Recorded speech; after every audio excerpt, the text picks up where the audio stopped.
Adão pecou e morreu, e consequentemente todos nós pecamos. E desde então, Deus tinha nas suas mãos uma cédula que era contra nós, um atestado de óbito, porque o salário do pecado é a morte. Então Deus tinha um escrito de dívida que era contra nós, e consequentemente todos morreram desde Adão.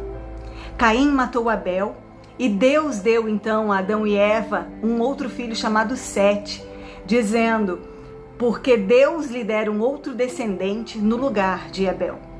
Sete teve um filho chamado Enos, que passou a invocar o nome do Senhor. Mas tanto Sete quanto Enos, ambos eram devedores de Deus e ambos morreram. Enoque tinha um nível tão alto de intimidade com Deus que Deus o tomou para si.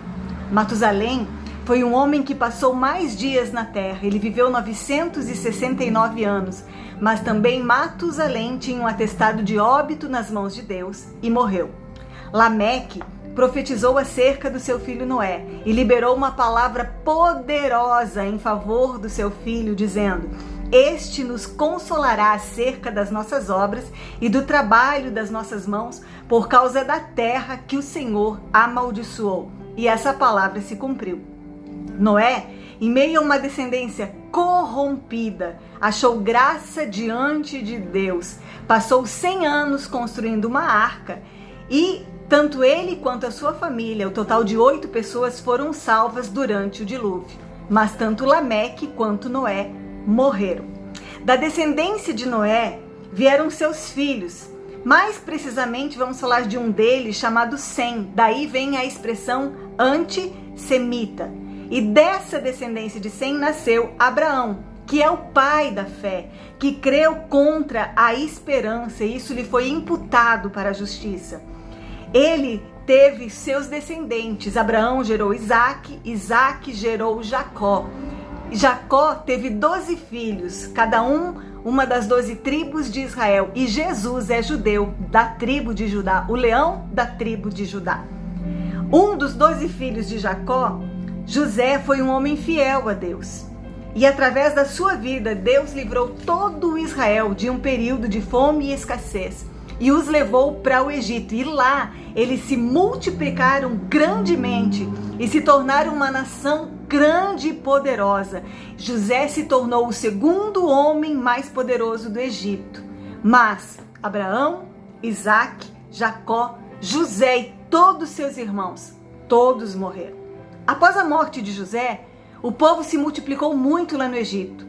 E houve um faraó que não conhecia José e passou então a escravizar o povo de Deus.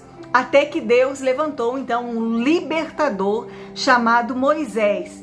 Moisés foi livrado da morte quando bebê e então ele passou a ser criado como filho da filha do faraó até o dia em que ele matou um egípcio, porque esse estava fazendo mal a um hebreu e ele teve que fugir para o deserto. Teve um encontro com Deus em uma sarça ardente e foi enviado para livrar o povo. Ele passou com o povo no Mar Vermelho a pé enxuto. Tirou água da rocha. O sol parou. Ele viveu grandes milagres. Não houve outro líder como Moisés. Foi o maior líder que Israel já teve. Mas também Moisés morreu. Josué, o seu sucessor, foi um grande guerreiro de Deus. Atravessou o Rio Jordão com todo o povo. Foi grandemente usado por Deus para conquistar a terra de Canaã, a terra prometida. E foi quem disse as palavras: vocês podem adorar aos deuses que quiserem. Agora, quanto a mim, eu e minha casa serviremos ao Senhor. Mas também Josué morreu. Começa então o período dos juízes. Nós podemos falar de Sansão, que o Espírito Santo de Deus era com ele. Gideão, que com 300 homens livrou o povo dos midianitas. Débora, Deus entregou Sísera nas suas mãos e ela era juíza e profetisa.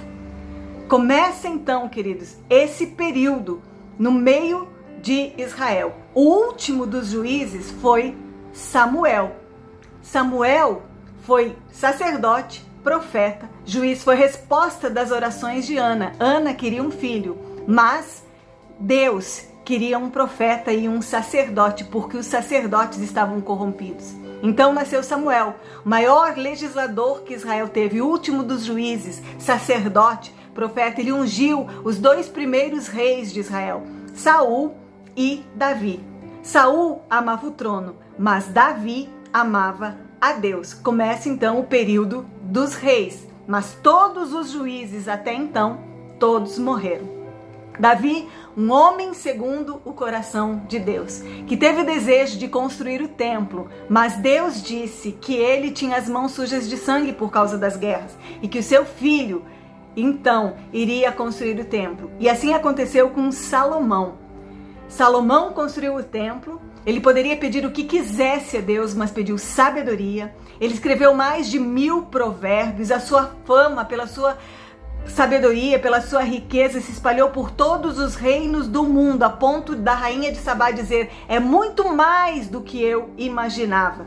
Mas tanto Davi quanto Salomão e todos os reis de Israel também morreram. Salomão pecou contra Deus, consequentemente, por ter seguido aos deuses das suas muitas esposas. Por causa disso, Deus dividiu o reino na época dos seus filhos, Roboão e Jeroboão, ficando 10 tribos sendo Israel e 2 tribos, Judá e Benjamim, sendo as tribos de Judá. No cativeiro, as 10 tribos de Israel se misturaram com os povos da Samaria. E essas tribos desapareceram e ficaram então somente a tribo de Judá. Por isso até hoje eles são chamados de judeus. Mas todos eles morreram.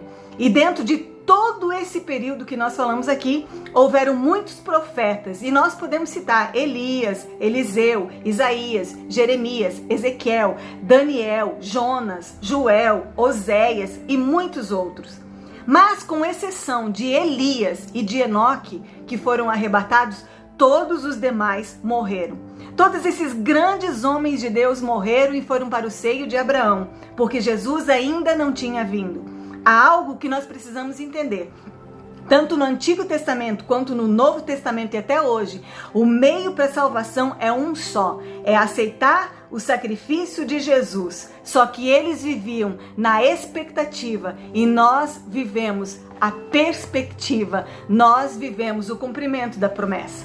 Então esses homens, quando estavam aqui na terra, eles esperaram o Messias, mas eles morreram, embora salvos, sem ver a salvação. Vindo à plenitude dos tempos, Jesus nasce da maneira como havia sido profetizado. Vive como havia sido profetizado. Morre em uma cruz como havia sido profetizado. Ressuscita ao 3º dia como havia sido profetizado.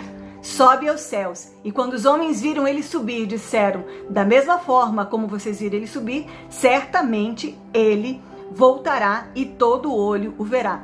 Naquela cruz, ele deu um brado: está consumado, ou seja, está pago. Eu cumpri, eu paguei. Veja bem, meu irmão e minha irmã, a Bíblia diz que ele desceu até as profundezas da terra e apregoou entre os espíritos inferiores a sua vitória e a nossa vitória. Tomou das mãos do diabo a chave da morte e do inferno. Ele levou cativo o cativeiro e deu dons aos homens. Então mais de 2000 anos se passaram e Deus, ele tinha uma cédula na sua mão, um atestado de óbito.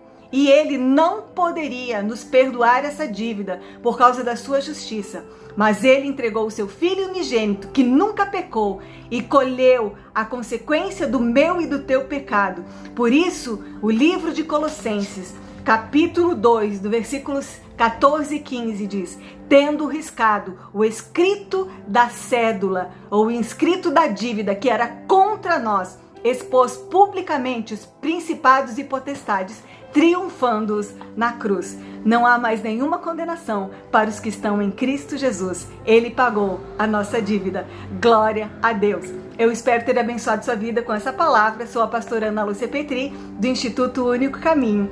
E eu me despeço por aqui, dizendo que já já eu volto com mais um conteúdo, mais um vídeo, mais uma palavra. Beijo no seu coração e tchau, tchau.